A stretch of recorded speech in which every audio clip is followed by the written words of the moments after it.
Good morning. Happy Thursday. Peace and blessings. I'm the Moon Mama. Today is the day that Jupiter governs, and Jupiter is currently at the 27th degree of Aquarius. And you know what? I didn't even look to see what 27 degrees was. But let me see if I can find my book.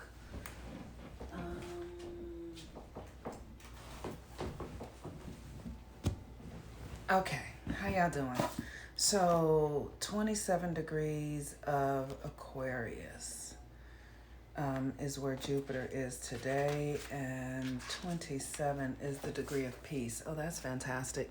And the moon is in Capricorn and the sun is in Leo.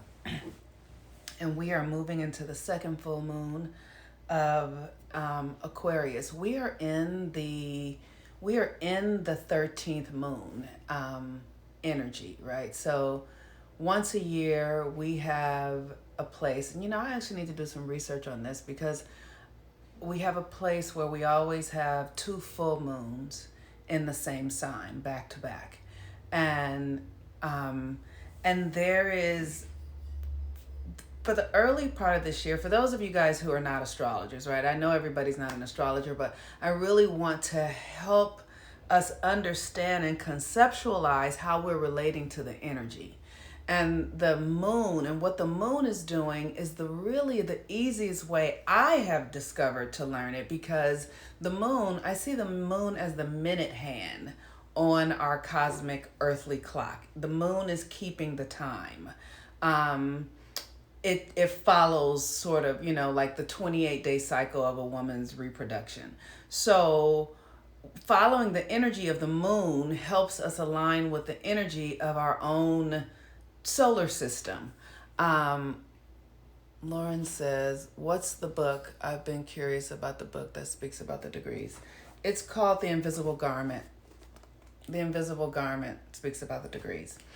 Okay, so when we and following the moon and the energies and the archetypes according to where the moon is will help us expand the way we think, the way we interpret, and the way we relate to the universe and the way we relate to our own personal lives.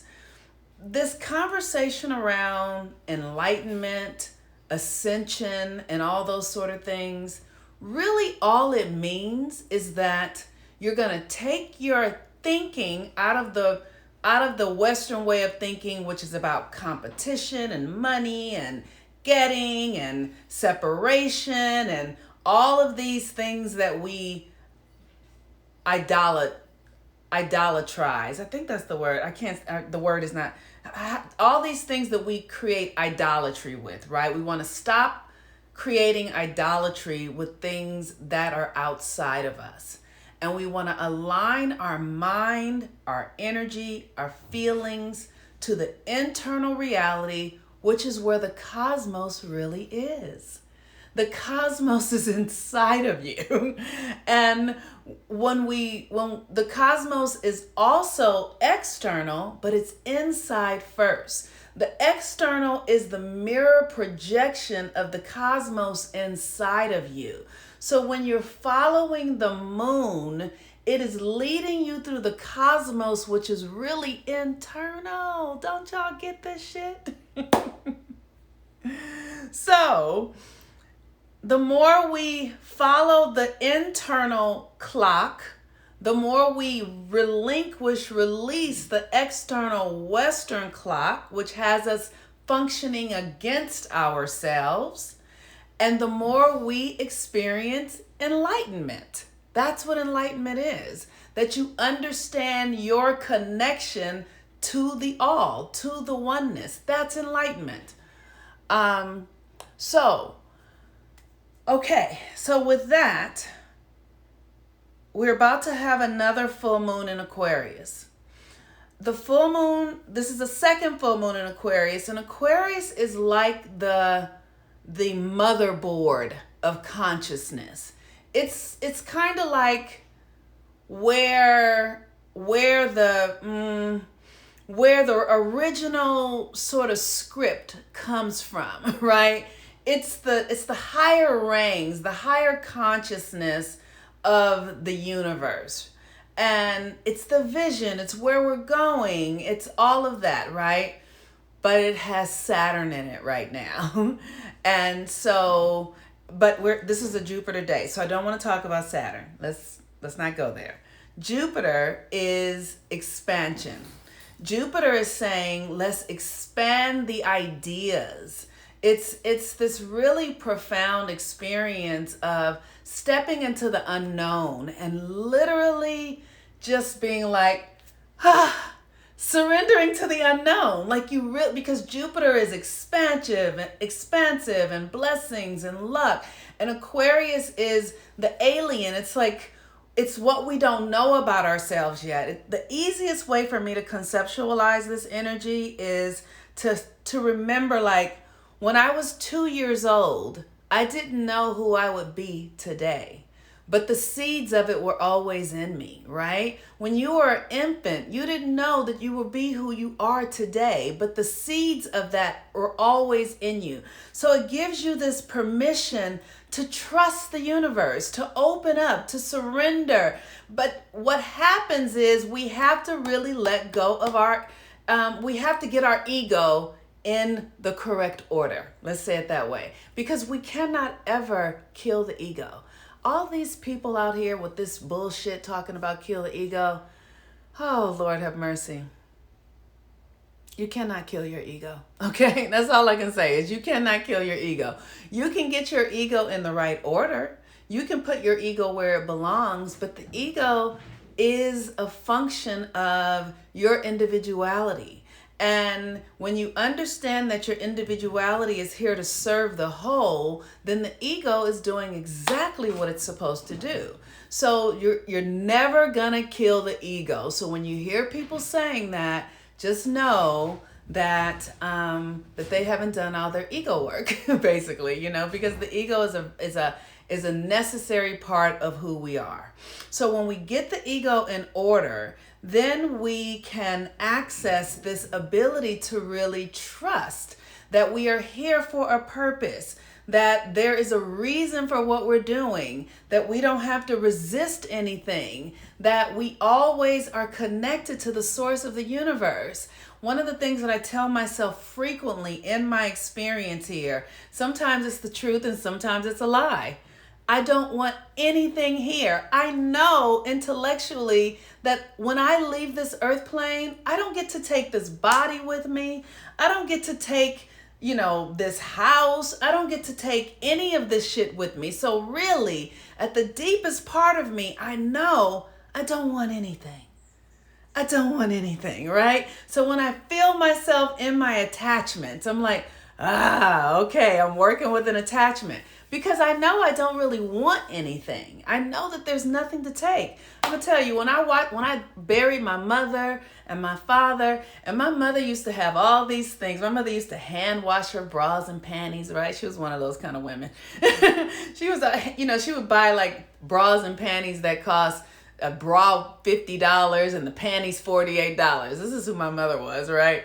I've shared, she was a very sexual, sensual woman, and she'd be washing her panties and bras and painting her nails, and she was that's who she was. And then when she died, all that stuff was left. She took none of it with her, none of it. And she valued it so much when it was here.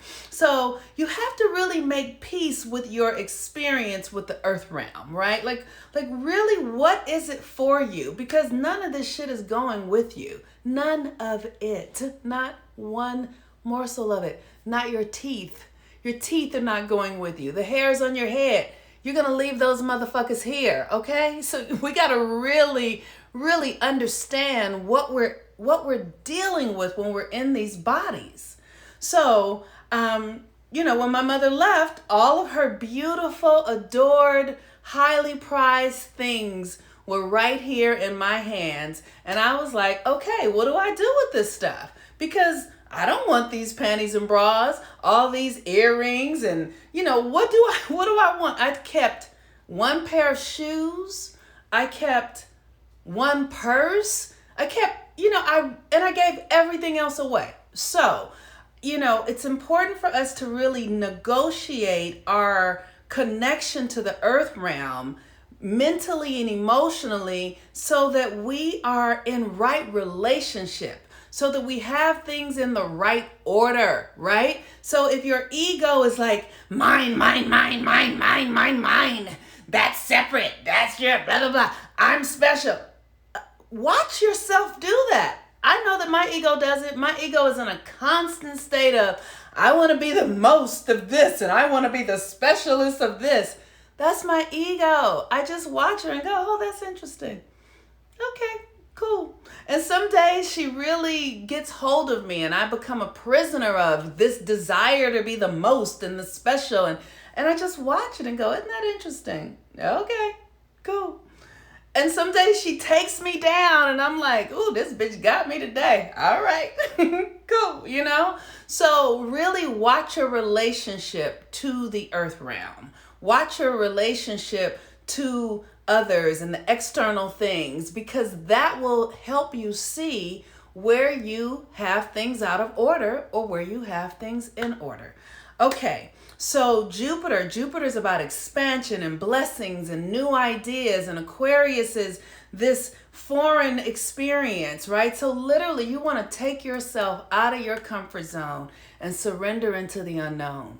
Surrender into the possibilities of what you dream, of what you understand. And that's why I study the cosmos and study things so that I can so that I don't make myself crazy, right? Because my mind, Aquarius is the fantasy of it and the possibilities and innovation and how can we innovate our reality. So for me, I'm constantly thinking about how can we really heal ourselves in deeper ways?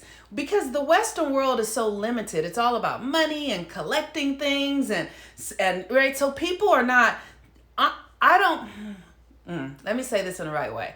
Sometimes we can be confused by our desire for things that we might miss the opportunity to really just create for the sake of creating, because sometimes we create for the sake of getting, right? For the sake of what will this get me and what, but when you're a child, and Aquarius is the opposite of Leo and the sun is in Leo. So we want to be creating for the sake of creation, not for the sake of attention, not for the sake of money, not for the sake of, because that will create the purest thing. And then after you've actually created, after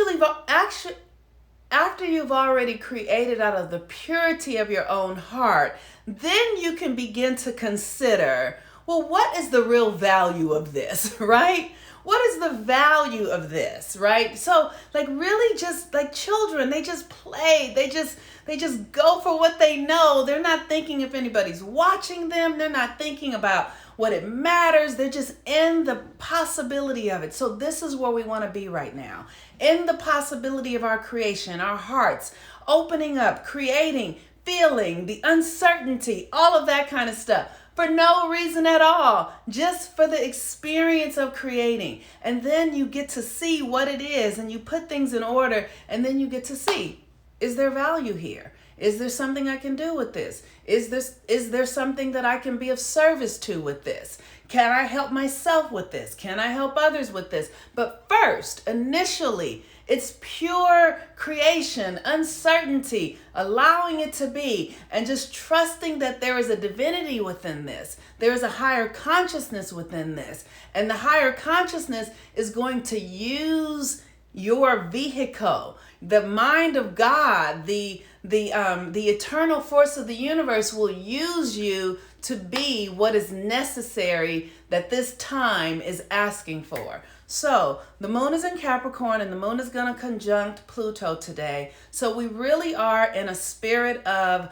dying to the old way. Really, it's dying to the old mind, the ego, the things that we have been attached to that created our lives the way that they live, the way that they are now. The thing that I am so aware of is the ego and how committed the ego is to its limitations.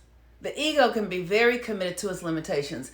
You know, if you watch the world right now, everybody's committed to, you know, the stories around COVID and illness. And so the more we take that information into our psyche, we create a structure around it, and then the psyche and the ego have to prove that that's true, right? So for me, I know I have had a thing around white people, white men especially, and it's my ego wants to always prove that they are racist, or that they're out to get us, or that they are capitalistic, or that they only think of themselves, because that's my conditioning, right? So I have to really be mindful of creating a new conditioning. So we want to be very mindful of the ego's practice to stay in scenarios of competition and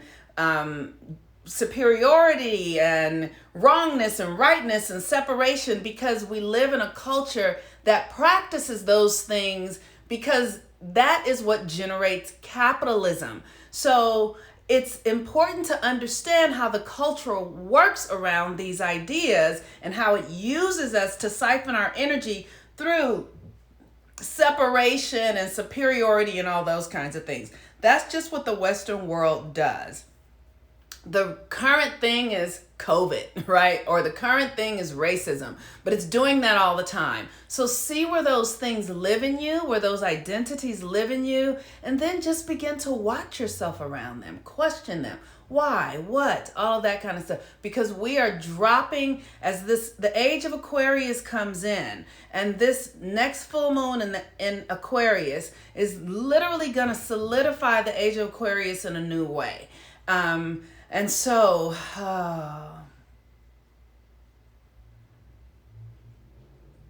we want to really confront our attachments to the old reality. Just confront them gently, graciously, lovingly, because they're deeply rooted. They're deeply rooted. So, you know, we don't want to be hard on ourselves. We want to be very loving with ourselves.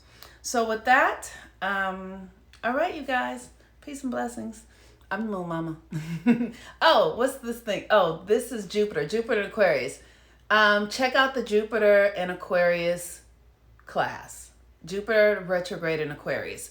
We want to use the Jupiter retrograde in Aquarius energy to expand in our own part of fortune, like your own wheel of fortune. It's really important to understand that we all are born with a fortune inside of us. It's in your astrology. I love this astrology stuff. So because we have all been indoctrinated in the Western world, we don't tend to value our own individuality. We don't even cultivate it. We really don't.